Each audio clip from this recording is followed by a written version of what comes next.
Good morning, guys. Welcome to Ezekiel 8, Abominations in the Temple. Now, this particular chapter changes its thought. This chapter goes into another stage. I mean, we've already read a bunch of stuff, and all seeming like they're bouncing off each other. This one steps into a new arena. And it came to pass in the 6th year, in the 6th month, on the 5th day of the month, as I sat in my house with the elders of Judah, sitting before me, that the hand of the Lord God fell upon me there. Then I looked, and there was a likeness, like the appearance of fire, from the appearance of his waist and downward fire, and from his waist and upward, like the appearance of brightness, like the color of amber. Now, what was that amber color? Kind of an orange color. What did John describe when he saw Jesus? Didn't he have a golden girdle, which would have been kind of yellow, which would have been amber? Yellow-orangish color? Yeah. He stretched out the form of a hand and took me by a lock of my hair. And the Spirit lifted me up between earth and heaven and brought me in visions to God, to Jerusalem, to the door of the north gate of the inner court, where the seat of the image of jealousy was, which provokes to jealousy. So he's going to have this very elaborate vision, and it looks like it's the Lord taking him there. And he snatched him up by the hair and took him. Come on, boy, let's go. Incredible. He's about to have an incredible vision. It's probably going to put him on the floor. And notice the day that is happening here. It's the 6th year, the 6th month, and the 5th day. So the next day would be 666. Don't know if that means anything, but it's there. Verse 4, and behold, the glory of the God of Israel was there, like the vision that I saw in the plain. Then he said to me, Son of man, lift your eyes now toward the north. So I lifted my eyes toward the north, and there, north of the altar gate, was this image of jealousy in the entrance. Furthermore, he said to me, Son of man, do you see what they are doing? The great abominations the house of Israel commits here, to make me go far away from my sanctuary? Now turn again, you will see greater abominations. Verse 7. Hold on one second. Okay, sorry about that. Verse 7, so he brought me to the door of the court, and when I looked, there was a hole in the wall. Then he said to me, Son of man, dig into the wall, and when I dug into the wall, there was a door. And he said to me, Go in and see the wicked abominations which they are doing there. So I went in and saw, and there, every sort of creeping thing, abominable beasts, and all the idols of the house of Israel portrayed all around on the walls. And there stood before them 70 men and the elders of the house of Israel, and in their midst stood Jezaniah the son of Shaphan. Each man had a censer in his hand, and a thick cloud of incense went up. Then he said to me, Son of man, have you seen what the elders of the house of Israel do in the dark? Every man in the room of his idols. For they say, the Lord does not see us, the Lord has forsaken the land. So, this is what they were doing back then. And this has been a continuous form of behavior. They were doing this when Jesus was on the earth. That's why they were called out the way they were. So this is a testimony against Israel, against the groups within the nation of Israel. Remember, there's the Kabod and the Cabal. These are demonic organizations. They have demonic intentions. They serve Satan. They're the synagogue of Satan.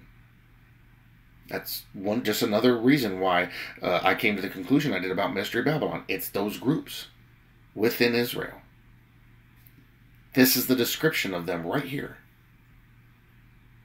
They don't think the Lord sees what they do, and he does. And he's going to deal with it.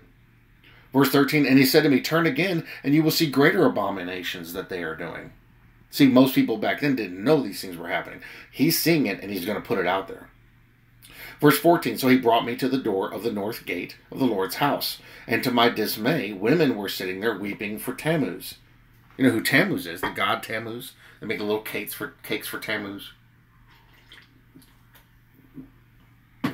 Tammuz has been mentioned all over the Bible. This is a common god that they go after. It's all satanic. They still do it to this day. Verse 15, then he said to me, Have you seen this, O son of man? Turn again. You will see greater abominations than these. So he brought me into the inner court of the Lord's house, and there, this is the inner court, people. The second most important place. And there, at the door of the temple of the Lord, between the porch and the altar, were about 25 men with their backs toward the temple of the Lord and their faces toward the east, and they were worshiping the sun toward the east. You know what they want to do right now by building that temple? They want to aim it to the east so they can look out to the sun. They want to worship the sun god. They want to worship Ra. It's the Egyptian name for the sun god, Ra. It's Satan. They don't want to worship God. They should have been turned around to the temple. Verse 17, and he said to me, have you seen this, O son of man? Is it a trivial thing to the house of Judah to commit the abominations which they commit here? For they have filled the land with violence. Then they have returned to provoke me to anger. Indeed, they put the branch to their nose. Therefore, I also will act in fury. My eye will not spare, nor will I have pity, and though they cry in my ears with a loud voice, I will not hear them. This house will be judged. Right now, the church and some of the horrible things people in the quote-unquote church have done, we're being judged right now because of that. Judgment has come upon the house of God. It's going to happen to Israel too, and there's a time frame for that. It's called the tribulation. This particular book we're reading is about that. He is going to bring judgment upon this house because it's evil what they're doing, and they've been doing this since the beginning. Satan knew he couldn't attack Israel from the outside and expect to get anywhere. He realized really quick he couldn't attack the church from the outside and expect to get anywhere. What did he do with both groups? Because these are the two most important groups he needs to identify and overtake. He infiltrated them from the inside. For Israel, it started all the way back at the beginning. For the church, it started at Constantine. Actually, technically, it started at the very beginning. I mean, literally, the moment Jesus was gone, even before he was gone, there were people already doing it. But at Constantine, he really, you know what? I can't beat you guys. I'm going to bring you under the protection of the state. Here's your C501(c)(3), or 501(c)(3). They didn't do that back then, but that's a thing where they control the church. We'll take your 501(c)(3) away. I don't have one, so you can't do anything.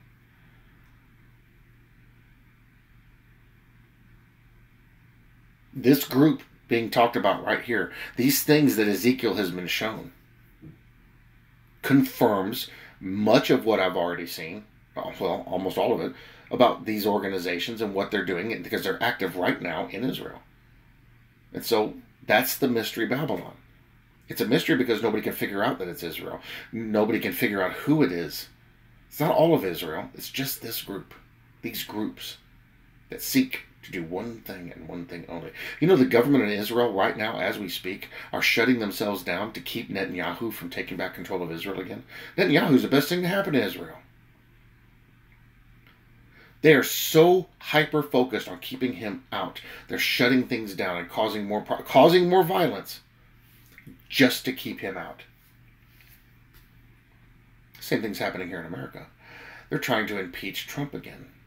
He's not president. How can you impeach somebody who isn't president? They're trying to, and it's failing. Because they don't want him to run in 2024. I think he's going to end up taking over before then. I would not be surprised at all if the election gets flipped and Trump gets put back in office this year. It would not surprise me a bit. In fact, it would surprise me if it didn't happen.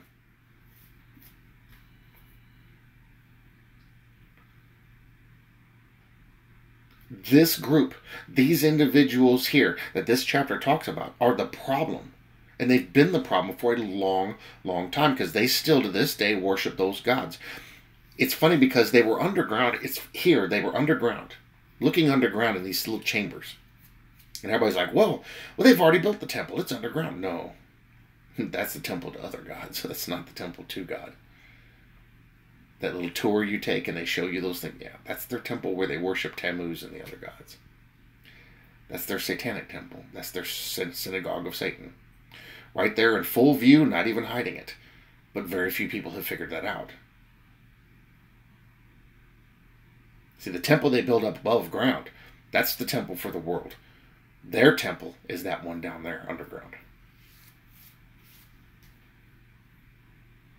God is going to fix this. He's going to correct this. He's going to get his enemies and he's going to put them where they belong. He's going to deal with them, just like he promised to do. But we have to learn to identify who those enemies are. To identify who those are that don't want God, don't want Jesus Christ, but they want Satan, because Satan promises them what they want. They want power and control. And they're going to get it for a short time, but then it's going to end very horribly, just like God promised. And it's right here in the Bible. All we have to do is read it. Right here in the scriptures. All we have to do is read it. Put two and two together. Put the Old Testament, New Testament together. All the answers become very clear.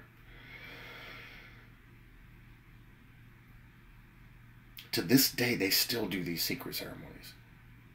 How do I know that that temple over there underground is the one? Well, because when you go to the amphitheater where the chairs are, there's 70 chairs.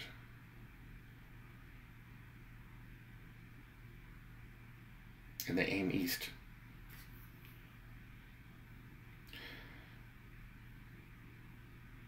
This chapter said there were 70 elders. And they worship facing the east. It's right there. It's right there. You can't get it any clearer than that. So guys, that was Ezekiel 8. Tomorrow will be Ezekiel 9. The wicked are slain. God, the Ezekiel is a harsh book for Israel, because he's letting them know. He's letting them have it. I don't even know if they read Ezekiel out loud over there anymore. But it's a harsh book against them. And we're going to cover it in its entirety and get it on film, because this stuff needs to be known. People need to be aware of what's going on here. It's important. Especially Israel needs to know what's going on here, because they need to know who their real enemies are, because they're trying to portray the Christians as their frenemies. They're our best friend, but they're also our worst enemy. And it's not the case. It's the other way around. They need to know the truth. They need to hear these books and what these books say, because these books hold the keys to all the answers. It's important. And I hope at least one person will see that and see these things, and it'll cause them to change and understand more about what the Lord's trying to do here. All right, guys, thanks for watching. I'll see you in the next one.